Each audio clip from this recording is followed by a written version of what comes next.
Students, आज हम पढ़ने जा रहे हैं चैप्टर 4 क्वाड्रेटिक इक्वेशंस। आज की इस वीडियो में बच्चों हमें वैसे ये इंपॉर्टेंट कंसेप्ट्स क्वाड्रेटिक इक्वेशन के बारे में पढ़ने हैं। पहला है standard form, second one is identifying the equation as quadratic equation. और हमें अगर कोई इंफॉर्मेशन दी है तो उस इंफॉर्मेशन से हमें क्वाड्रेटिक इक्वेशन बनाना है, making quadratic equation by given information. बच्चों अब हमें ये भी पता है कि इक्वेशन यानी फिर इक्वल टू का साइन आता ही है उसमें, जैसे x + 7 = 15, ये हम बोलते हैं इसे कि लीनियर इक्वेशन, हमने ये इसके पहले पढ़ा। अब हमें पढ़ना है क्वाड्रेटिक इक्वेशन। तो क्वाड्रेटिक इक्वेशन यानी क्या कि जिसकी डिग्री 2 है। अब कैसे रहती है डिग्री 2? अब समझो ये इक्वेशन मैंने लिया ax² + bx + c = 0। इसमें क्या लिखा मैंने? a b c लिखा कांस्टेंट के तौर पर, यानी दे आर कांस्टेंट नंबर। ये a b c real numbers कहेंगे हम इन्हें, ये रियल नंबर्स है हमारे लिए, ये रियल नंबर्स चाहिए हमें। और हमने इक्वेशन ऐसा लिखा है ax² + bx + c = 0। बच्चों ये यहाँ पे जो 2 दिख रहा है हमें, ये 2 की वजह से इसे नाम मिला क्वाड्रेटिक इक्वेशन, यानी जिस इक्वेशन का डिग्री 2 रहता उसे क्वाड्रेटिक इक्वेशन कहा जाता। अब ये a, ये b और ये c, what are these are the constant of this equation, or we say that they are coefficients. a is a coefficient of x², b is a coefficient of x and c is constant। अब ये abc real numbers मैंने लिखा, लेकिन यहाँ पे एक जरूरी बात है, और वो बात ऐसी है कि हमें a ≠ 0 चाहिए। अगर a 0 रह गया तो फिर क्या होता बच्चों? तो फिर ये ax² वाली जो टर्म है वो टोटल 0 हो जाएगी, यानी फिर हमें क्या मिल जाएगा? bx + c = 0। अब ये इसे हम कहेंगे लीनियर इक्वेशन। ये क्वाड्रेटिक नहीं है क्योंकि इसकी डिग्री 1 है, यहाँ पे 1 लिखा रहता, ये x⁴ तो लीनियर हो जाएगा। तो इसलिए हमें a 0 नहीं चाहिए। फिर b और c के बारे में हम कुछ भी बोल सकते हैं, वो 0 है, वो निगेटिव भी हो सकते हैं और पॉजिटिव भी हो सकते हैं, लेकिन हमारा एक ही कहना है उसके बारे में कि they should be real numbers. अब हमें कि दिया हुआ इक्वेशन ये क्वाड्रेटिक इक्वेशन है या नहीं है, यह हमें देखना है। तो फिर suppose I right here one equation x + 5 x + 3 = 0। अब आपको पता है इन दोनों ब्रैकेट का हम जब मल्टीप्लिकेशन करेंगे तो हमें मिलेगा x² + 8x + 50 = 0। अब यहाँ पे डिग्री 2 है, तो फिर डिग्री 2 है तो फिर हम उसे क्वाड्रेटिक इक्वेशन कह सकते हैं। बच्चों पहले तो ये समझा करो कि डिग्री यानी हाईएस्ट पावर। आप कहेंगे कि अगर उसमें 3 है तो 3 को हम डिग्री कहेंगे, फिर 2 डिग्री नहीं रहेगी। अब 2 के बजाय अगर कोई दूसरा नंबर हमें मिलता है, 1 भी नहीं चाहिए, 3 भी नहीं चाहिए या उससे बड़ा भी नहीं चाहिए, हमें सिर्फ डिग्री 2 चाहिए, तो फिर हम उसे कहेंगे क्वाड्रेटिक इक्वेशन। अब ये जो तीसरा जो पार्ट है तो मेकिंग क्वाड्रेटिक इक्वेशन, तो आपको इन्फॉर्मेशन दी रहेगी क्वेश्चन में, यानी वो वर्ड प्रॉब्लम रहेगा, और वर्ड प्रॉब्लम को आपको क्वाड्रेटिक इक्वेशन में कन्वर्ट करना है, और क्वाड्रेटिक इक्वेशन में कन्वर्ट करने के बाद में उसको अपने को सॉल्व करना है। जब हम ये इक्वेशन सॉल्व करेंगे उसके जो वैल्यूज आएंगे तो उन्हें हम कहेंगे रूट्स ऑफ द इक्वेशन। अब मैं लेता हूँ आपके लिए एक्सरसाइज 4.1 में के कुछ सम। इसमें क्वेश्चन 1 जो है तो उसमें है, आपको पूछा गया check whether the following are quadratic equations और नॉट। अब पहला ही सम है हमारे लिए x + 1² = 2 (x - 3). अब थोड़ा प्रैक्टिस अगर हमारा रहा बच्चों तो हम इसे इजीली सॉल्व कर सकते हैं। यहाँ हम आइडेंटिटी यूज करेंगे x + 1² के लिए, वी गेट x² + 2x + 1 = 2 × 2। अब ये 2 से दोनों तरफ आपको मल्टीप्लाई करना पड़ेगा, 2 × x - 6 x² + 2x, ये राइट साइड वाले 2x इधर ला लिए बच्चों, ये +1, ये -6 के +6 हो गए, we get as like this. Therefore ये दोनों 2x - 2x यहाँ कटते हैं, वी गेट x² + 7 = 0। बस हमें यहाँ bx वाली टर्म नहीं मिलेगी तो भी नो प्रॉब्लम, यहाँ पे ये क्वाड्रेटिक इक्वेशन है क्योंकि डिग्री 2 है। Now let us consider example 8। Example मैंने लिख दिया बच्चों, स्टूडेंट्स अब राइट साइड में अगर देखेंगे हम इस एग्जाम्पल के, तो हमें a माइनस बी का क्यूब ये आइडेंटिटी यूज करना पड़ेगी। तो एक बार मैं आपको ये लिख के देता हूँ, a minus b whole cube is equal a cube minus thrice of a square b plus thrice a b square minus b cube. अब हम सॉल्व करेंगे हमारे एग्जाम्पल को। लेफ्ट साइड में जैसे कि वैसे लिखना है, हमें एज इट इज़ लिख दिया मैंने। और अब ये जो आइडेंटिटी है इसका इस्तेमाल करके हम ये अब इसका एक्सपांशन करेंगे। We get x cube minus 3 into x square into 2 plus 3 into x into 2 square minus 2 cube. इसे सॉल्व करेंगे तो फिर ये ऐसा मिल जाएगा, एक्स क्यूब माइनस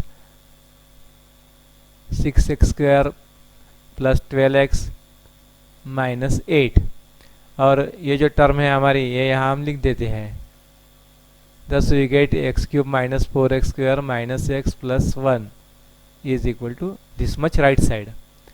अब बच्चों यहाँ पे अगर देखेंगे हम तो x क्यूब और x क्यूब दोनों तरफ यानी दोनों साइड को सेम है विथ साइन, तो इसे हम डायरेक्टली कट कर सकते। जैसे अब थोड़ी बड़ी बड़ी बातें भी करने हैं हमें जल्दी जल्दी। अब इसे हम और आगे सॉल्व करेंगे। Minus 4 of x square minus का प्लस हो जाएगा इधर 6x स्क्वायर, ये माइनस एक्स प्लस 12 का माइनस 12x हो जाएगा प्लस 1 एज इट इज़, और माइनस 8 इधर लाने के बाद में प्लस 8 हो जाएगा और is equal to 0।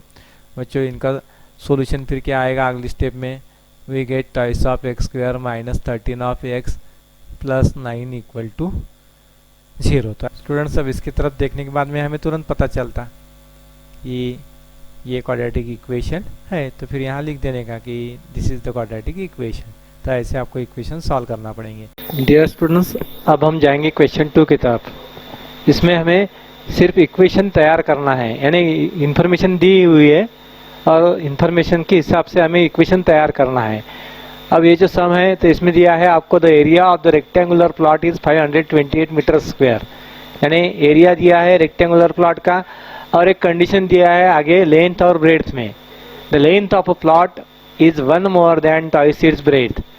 We need to find the length and breadth of the plot, यानी हमें लेंथ और ब्रेड्थ निकालना है, तो इसलिए सिर्फ हमें इक्वेशन तैयार करना है। तो फिर हम यहाँ एक तो लेंथ एज्यूम करेंगे नहीं तो फिर ब्रेथ एज्यूम करेंगे। एज्यूम करेंगे यानी let the breadth of the rectangle is equal to x metre, ऐसे हमें लिखना पड़ेगा। तो उसी से हम स्टार्ट करेंगे हमारा काम। Let the breadth of rectangular plot is equal to x metre. अब ब्रेथ x मीटर हो गया। ये जो कंडीशन दिया है हमें the length of the plot is 1 more than twice its breadth, तो इससे आगे बढ़ना पड़ेगा हमें। Therefore length is equal to it is 1 more than twice of its breadth, इसलिए ट्वाइस x लेना पड़ेगा। अब एरिया दिया है तो area is equal to length into breadth. Therefore area के नीचे उसका वैल्यू लिख देंगे 528। लेंथ हमने निकाला है ट्वाइस x प्लस 1 और ब्रेड्थ हमने लिया है,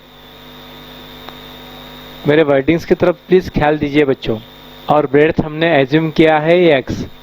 बस वैल्यूज पुटअप कर दिए। अब इक्वेशन मिल गया, अब इसे सॉल्व करेंगे। Therefore 528 is equal to twice of x square plus x। इसके पहले वाले वीडियो में हमने आपको ये सब बातें वैसे बताई है, तभी भी यहाँ फिर एक बार दोहराता हूँ। इस x से इस ट्वाइस x को मल्टीप्लाई करना पड़ेगा और बाद जिस 1 को, ये इतना होने के बाद में फिर ये ऐसे आ जाएगा twice x square plus x। अब राइट साइड को हम पहले लेफ्ट में लिख देते हैं, twice of x square plus x, और लेफ्ट को राइट में लिख देंगे। थोड़ा समय हमारा जरूर जाएगा लेकिन काम अच्छा हो जाएगा। Therefore twice of x square plus x, ये माइनस 528 इधर ला लिए बच्चों उस साइड के, इज इक्वल टू 0। बस हमारा रिक्वायर्ड आंसर यही था बच्चों। अब यहाँ पे अपना आंसर खत्म हो गया। स्टूडेंट्स इस एग्जाम्पल में एक ट्रेन है, वो 480 किलोमीटर अंतर वो काट रही है। तो पहले जो स्पीड से वो जाती है बाद में उसका 8 किलोमीटर पर आवर से स्पीड वो कम करती है, तो ये बात हम इजीली समझ भी सकते हैं कि उसे टाइम ज़्यादा ही लगने वाला है। तो फिर हम क्या करेंगे, यहाँ टाइम का डिफरेंस दिया है तो बाद वाला टाइम माइनस पहले वाला time is equal to time, यानी ये कितना टाइम दिया है आपको, 3 आवर्स, दोनों का डिफरेंस। ये एक बार आपने ऐसा फिट कर दिया तो सम फिर हमें तकलीफ नहीं देता। जैसे अब व्हाट इज टाइम, ये भी बात हमें पता चलनी चाहिए कि time is equal to distance upon speed. तो क्या हमारे पास में दोनों डिस्टेंस तैयार है, हाँ दोनों भी सेम है 480, यानी ये जो उलझन थी हमारी ये यहाँ डिस्टेंस की तो हो गई। अब स्पीड के बारे में क्या करेंगे हम, तो यहाँ हमें सवाल पूछा है we need to find the speed of the train. तो जो पूछा जाता 99.99% एग्जाम्पल में उसी को ही हमें कुछ एज्यूम करना पड़ता। तो हम यहाँ एज्यूम करेंगे let the original speed, original यानी पहले वाला, of train is equal to x के पर आवर। अब लेटर ऑन उसका स्पीड कितना हो गया, the later on speed is equal to 8 km per hour से उसने घटा दिया, तो फिर x minus 8 km per hour unit लिखा करो बच्चों।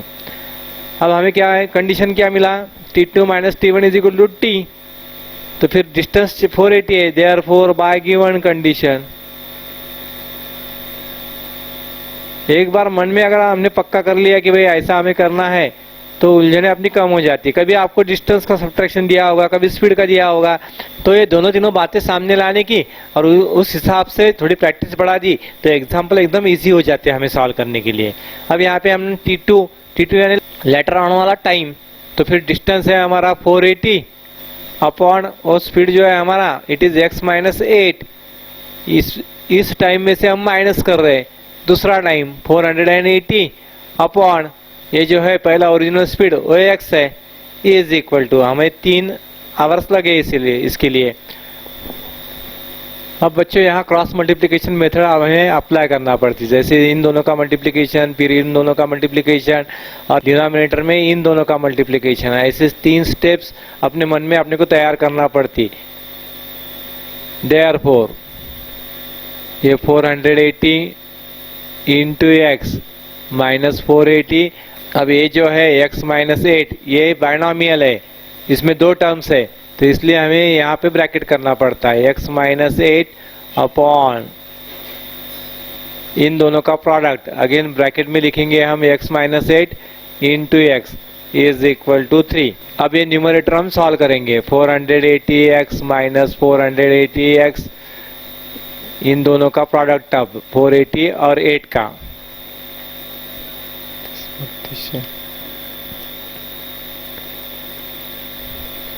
वो आ जाएगा प्लस 3840 अपॉन इन दोनों का product x square minus 8x is equal to 3।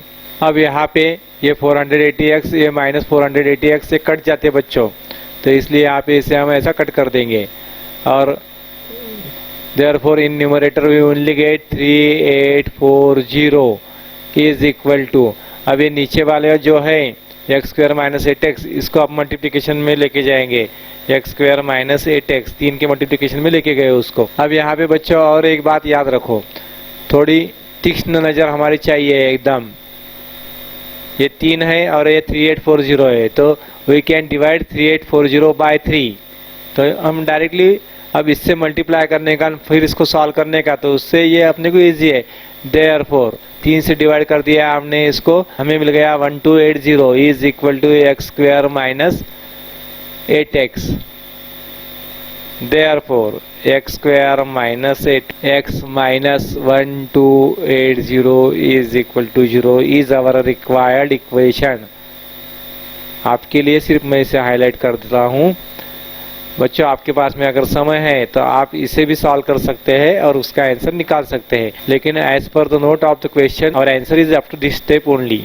बच्चों आपने चैनल मेरा सब्सक्राइब किया ही होगा, नहीं किया होगा तो मेरी आपसे नम्र विनती है कि मेरा चैनल सब्सक्राइब करो और अपने दोस्तों को और रिश्तेदारों को इस बारे में जरूर बताइएगा। धन्यवाद।